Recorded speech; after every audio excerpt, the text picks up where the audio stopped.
जोहा अभी भी इसी गलत फहमी में है कि सुफियान के दिल में जायशा के लिए मोहब्बत है। इसी बात से नाराज होकर वह गुस्से में अपना सामान पैक करके घर छोड़ने का फैसला कर लेती है। लेकिन सुफियान उसे रोकने की कोशिश करता है और समझाते हुए कहता है कि अगर उसे जोहा से मोहब्बत नहीं होती तो वह उससे शादी ही क्यों करता। दूसरी तरफ जोहा अब यह ठान चुकी है कि वह किसी भी कीमत पर जायशा को इस घर से बाहर करके रहेगी। वह जायशा को साफ शब्दों में धमकी देती है कि वह अच्छी तरह जानती है कि जायशा दोबारा सुफियान को हासिल करना चाहती है, लेकिन वह ऐसा हरगिज नहीं होने देगी। दोनों के बीच जमकर बहस होती है और मामला इतना बढ़ जाता है कि जायशा भी अपना आपा खो बैठती है। जोहा की बातों से आहत होकर जायशा उस पर हाथ उठाने की कोशिश करती है, लेकिन जोहा उसका हाथ बीच में ही रोक लेती है और उसे सख्त चेतावनी देती है कि दोबारा ऐसी हरकत की तो वह उसे बिल्कुल बर्दाश्त नहीं करेगी।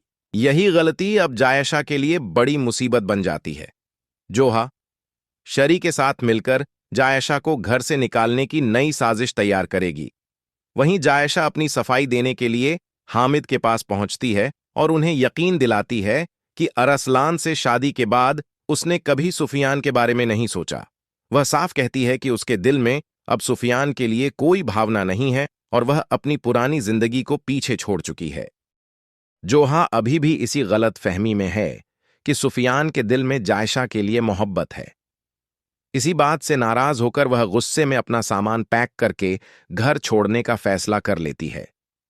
लेकिन सुफियान उसे रोकने की कोशिश करता है और समझाते हुए कहता है कि अगर उसे जोहा से मोहब्बत नहीं होती तो वह उससे शादी ही क्यों करता।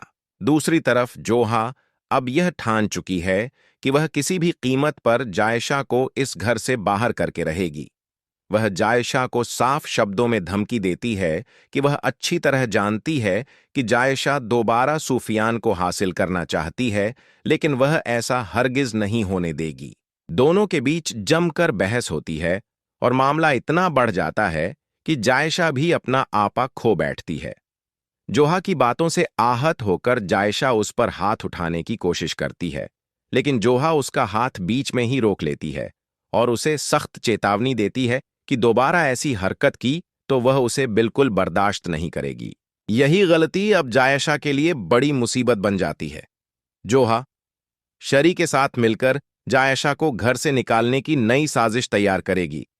वहीं जायशा अपनी सफाई देने के लिए हामिद के पास पहुंचती है और उन्हें यकीन दिलाती है कि अरसलान से शादी के बाद उसने कभी सुफियान के बारे में नहीं सोचा।